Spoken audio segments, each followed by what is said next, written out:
Insônia, dores no corpo, compulsão por doces, irritabilidade, inquietação, palpitação, sensação de estrangulamento, tontura e medo de morrer. Esses sintomas podem ser consequências de uma ansiedade fora do normal que, se prolongada, pode prejudicar a vida de quem sofre com isso. O TV Câmara Entrevista de hoje está começando e o tema é transtorno de ansiedade. O que é isso, como identificar os sintomas e os caminhos possíveis para a cura serão abordados aqui na conversa com o psicólogo Marcelo Fonseca, que atua com neurociência e atua nessa área de transtorno de ansiedade. Tudo bem, Marcelo? Tudo já é. O que é o transtorno de ansiedade, Marcelo? A gente pode considerar que quando a gente fala de transtorno de ansiedade, a gente está falando de vários transtornos que se agrupam pelos mesmos sintomas. Então a gente tem o transtorno de ansiedade generalizada, a síndrome do pânico, os quadros de estresse, todos são sintomas que a gente poderia descrever como transtornos de ansiedade, por apresentar esses mesmos sintomas. O transtorno de ansiedade generalizado, o que seria? O transtorno de ansiedade generalizada seria um transtorno onde o paciente tem esses sintomas que você descreveu, então a sensação de sufocamento, taquicardia, sudorese, sintomas que são comuns aos transtornos de ansiedade, mas que muitas vezes esses sintomas se apresentam durante um longo período de tempo, ou seja, o paciente sente isso grande parte do tempo, grande parte do dia, e muitas vezes sem estar associado a um fator específico do ambiente. Ou seja, não é necessariamente quando ele entra num ônibus ou quando ele entra num lugar que está muito lotado, ele sente esses sintomas grande parte do tempo, mesmo sem ter um fator ambiental que funcione como gatilho para isso. Socialmente, como que isso afeta, supondo que eu tenho um transtorno de ansiedade? Não necessita, de repente, necessariamente ser o generalizado. Como que eu vou afetar as pessoas ao meu redor? Vamos pensar o seguinte, a ansiedade, assim como o medo, ela tem uma função evolutiva. Ou seja, o medo ele nos prepara para uma situação de risco, para uma situação onde a gente possa correr algum risco. A ansiedade ela funciona mais ou menos da mesma maneira. Ou seja, ela vai te preparar melhor para algumas situações do ambiente. Quando que isso passa a ser patológico? Quando ela deixa de cumprir essa função, ou seja, quando ela deixa de te preparar, fazer com que você reaja melhor às situações do ambiente e ela passa a te paralisar ou a te causar sintomas físicos que te comprometem em algum sentido. Seria aquela pessoa que a gente chama de neurótica, por exemplo, vamos viajar para tal lugar, aí a pessoa, mas e o trânsito? O trânsito pode ser que a gente pode sofrer algum acidente no trânsito. Não, mas chega lá, e o pernilongo vai morder a gente pode pegar alguma doença com aquele pernilongo. Não, mas e aí? E as crianças, né? O que elas... E fica aquela... A pessoa já vê aquele monstro antes da coisa acontecer. Sim. A sua descrição é ótima para a gente perceber o prejuízo social. Ou seja, por mais que a ansiedade aí tenha uma função de prepará-la para a viagem, essa ansiedade ela é tão intensa que ela faz com que a pessoa não vá na viagem. Ou que ela vá e fique tão preocupada com esses fatores, com o trajeto, com os mosquitos, que ela não vai curtir. Então perceba que ela tinha uma função de preparar para a viagem, mas ela tem uma intensidade tamanha que faz com que o sujeito ou não vá na viagem, ou vá e se sinta desconfortável. A preocupação com esses fatores que ela elencou como importantes é tamanha que ela não curte o passeio. Marcelo, e uma pessoa assim, ela não vive? Principalmente quando a gente vê pacientes com quadros de ansiedade grave ou pacientes que já mantêm transtornos de ansiedade há muito tempo, é bem isso que a gente observa. O paciente deixa de sair de casa, deixa de fazer as atividades, deixa de trabalhar. Não é raro a gente observar pacientes graves com transtornos de ansiedade que não saem de casa nem para comprar coisas no mercado, por exemplo. Então percebam como os sintomas eles vão se intensificando com o tempo e se a gente não tem um tratamento, o paciente chega a ficar totalmente disfuncional, ele não faz mais nenhuma atividade do dia a dia. E ela pode acabar ficando depressiva de tantos medos, de tanto... tudo pode acontecer e esse medo excessivo pode acabar caindo numa depressão? Então, essa é uma questão muito interessante, porque normalmente a gente tem na nossa cabeça que a depressão é uma coisa e que a ansiedade é outra totalmente diferente. Ao longo dos últimos 10 anos, a gente tem percebido que não é tão simples assim. Pacientes depressivos vão ter sintomas ansiosos e pacientes ansiosos, se a gente faz avaliações de depressão, eles também vão ter sintomatologia depressiva. Então, os dois transtornos transtornos, eles caminham meio que de mão dadas. A gente vê pacientes depressivos que vão ter sintomatologia ansiosa e pacientes ansiosos que, em decorrência de todo esse estresse dos sintomas, e principalmente quando esse transtorno de ansiedade transcorrer por um período longo de tempo, tendem a desenvolver sintomatologia depressiva também.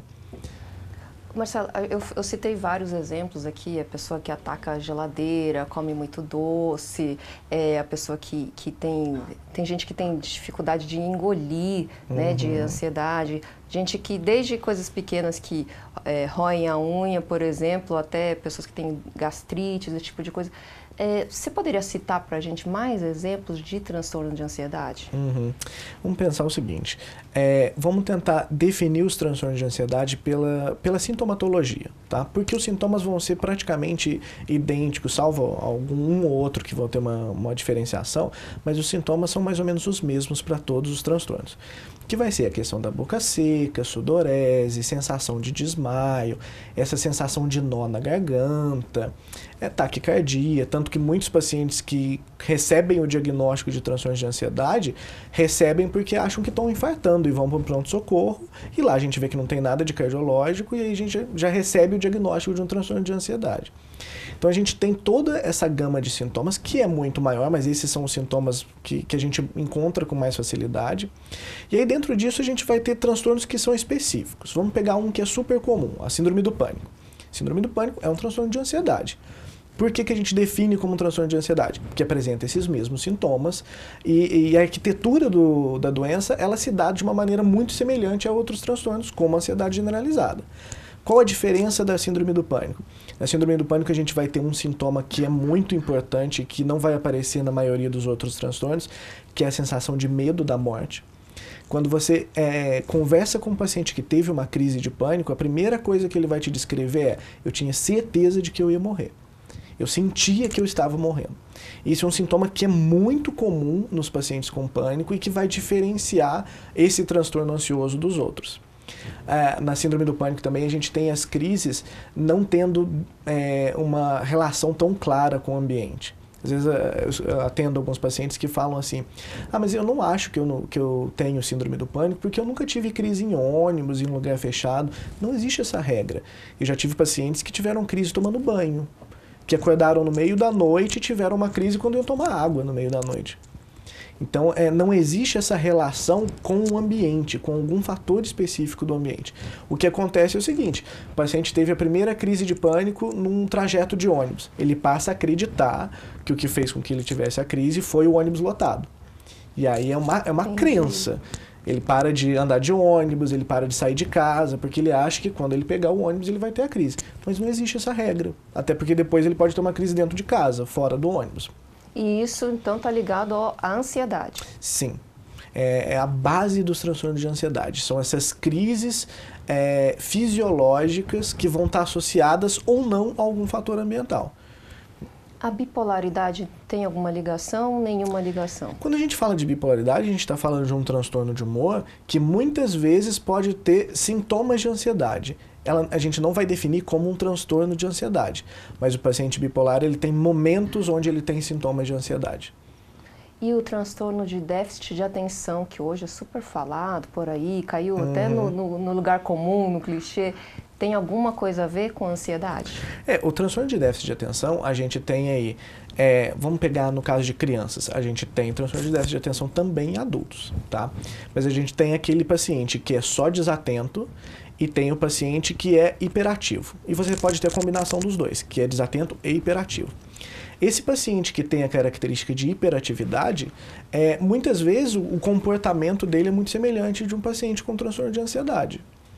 Então a hiperpreocupação, na criança a gente vê muito essa coisa da ansiedade para fazer as coisas, do não conseguir parar em frente a uma televisão por meia hora para assistir um desenho, mesmo que seja um desenho que ela goste. Então o comportamento é semelhante. Tanto que muitas vezes, quando a criança vai para o consultório, às vezes até a escola já encaminha assim: suspeita de TDAH. A gente faz a avaliação e a criança ela tem um transtorno de ansiedade, não necessariamente um transtorno de déficit de atenção e hiperatividade, porque os sintomas são semelhantes nesse quesito de hiperatividade, mas não é um transtorno de ansiedade.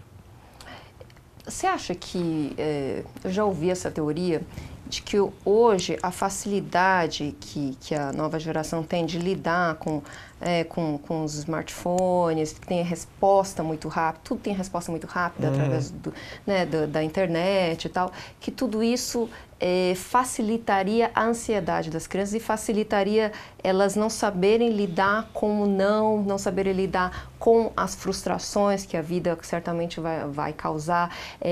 Eu já ouvi muito essa teoria de que a facilidade que a tecnologia proporciona pode facilitar muito essa ansiedade no caso de se elas não forem respondidas. O que você acha? A modernidade, ela é uma via de mão dupla, né? Ao mesmo tempo em que, por exemplo, a internet nos deu muito acesso à informação, facilidade de estudar, de você entrar em contato com conhecimentos que antigamente você não teria tanta facilidade para entrar. E de maneira muito rápida, muito instantânea. Sim, de maneira muito rápida. Isso daí começou a criar vamos dizer assim, uma condição social onde principalmente as crianças, eu acho que os adultos, aqueles que não viveram na época da internet com tanta facilidade, assim, a gente foi se adaptando com o tempo. Mas as crianças que já nascem tendo acesso ao tablet, à internet, essa internet muito fácil, o que a gente observa é que essa rapidez da troca de informação tende a fazer com que elas, de certa forma, acreditem que toda a informação deve ser trocada com a mesma velocidade, que tudo deve ser feito com a mesma velocidade. A gente já não posterga mais tantas coisas, né?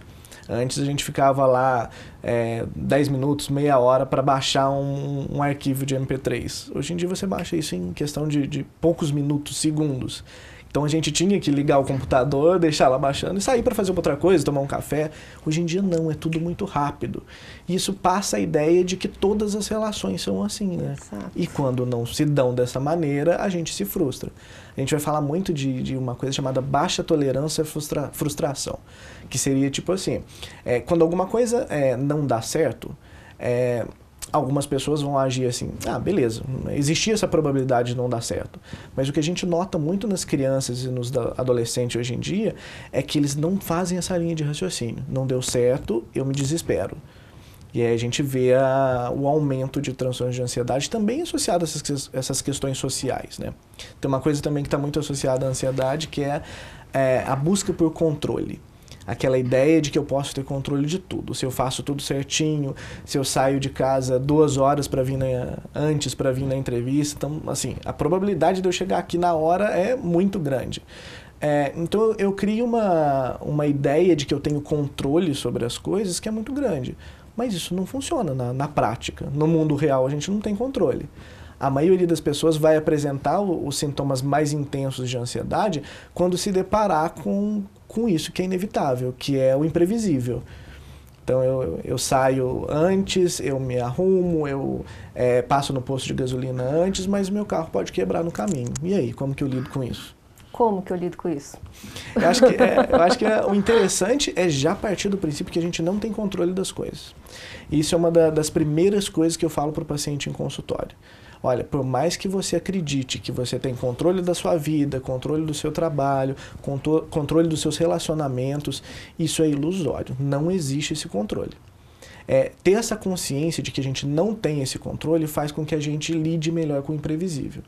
A partir do momento em que eu me convenci que eu tenho controle de tudo, quando uma coisa sai do planejado, eu não sei lidar com isso. Além disso, tem algum tipo de exercício, algum tipo de atividade que eu consigo desenvolver para mim aprender que eu não tenho controle de tudo, que eu não domino tudo e que eu não vou ter todas as respostas tão rápidas quanto eu quero? Olha, tem algumas coisas que a gente pode fazer ou alguma coisa que eu possa ensinar até para as crianças, para que elas também tenham esse domínio próprio. Uhum. Acho que desenvolver a paciência através da espera de alguma coisa já é uma coisa que a gente pode aplicar às crianças. As coisas têm que ser dadas no momento correto, nunca no momento da criança. Todas as vezes que a criança grita ou chora e você leva correndo o que ela quer, o que você está ensinando é justamente que assim, tudo é imediato. E no mundo real não é assim. Você pode criar o seu filho assim, mas quando ele for adulto, o resto do mundo não vai tratar ele da mesma maneira.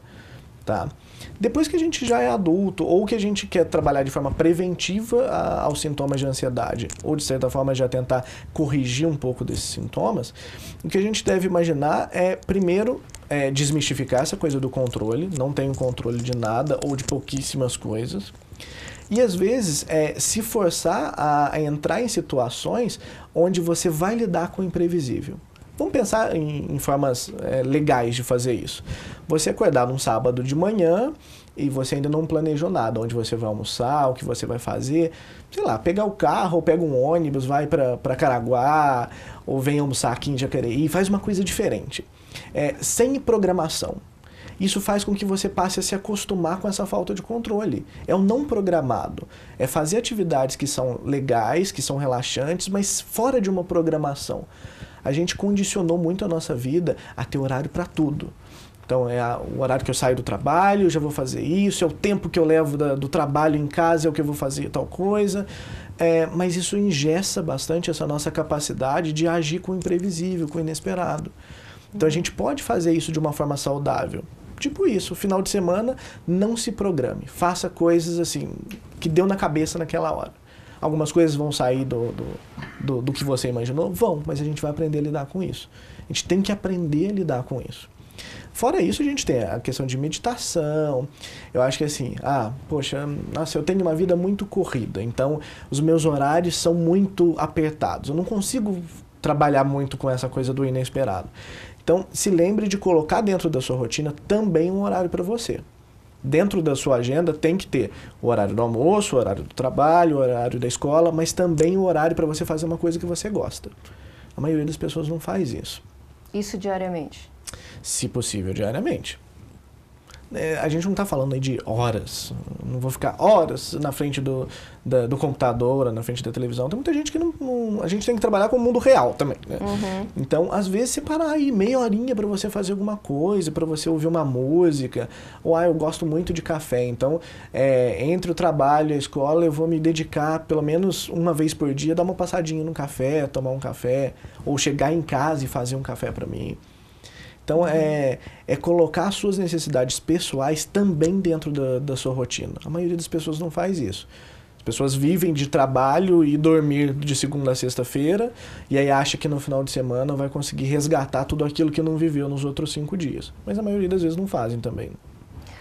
Marcelo, você me fez pensar alguma coisa, esse negócio da gente acostumar muito com a rotina.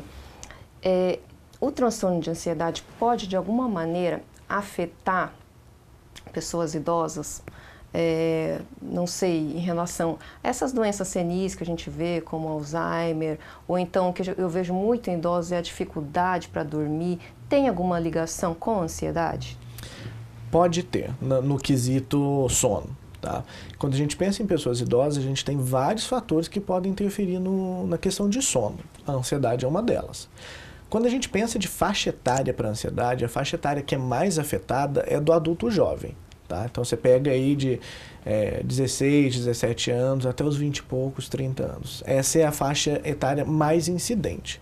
O que não quer dizer que não exista na população mais idosa. Tá? Também existe. Quando a gente pensa nas doenças neurodegenerativas, no Alzheimer, e vamos pensar até em doenças crônicas. Tudo que causa um estresse ou que força o paciente a mudar a rotina dele, a mudar os hábitos de vida, pode favorecer o aparecimento de transtorno de ansiedade. Então, vamos pensar numa senhorinha ou num senhor que começou a desenvolver sintomas de Alzheimer. Então, ele passa a esquecer, no início, né, passa a esquecer onde deixou uma chave, se pagou ou não uma conta. A partir do momento em que esses sintomas vão se intensificando, a ponto dele não lembrar nome dos filhos e começar realmente a perceber que ele está tendo um problema de memória grave, isso causa muito estresse. Isso tende a desenvolver transtorno de ansiedade. Então, ele vai ficar mais ansioso por entender o avanço da doença. Então, é muito comum a gente perceber que alguns pacientes, por exemplo, com Alzheimer, às vezes até tem uma aceleração da doença quando começam a desenvolver esses quadros de ansiedade. Quadros esses que muitas vezes vão se desenvolver quando o paciente começa a tomar consciência de que ele está perdendo capacidade cognitiva.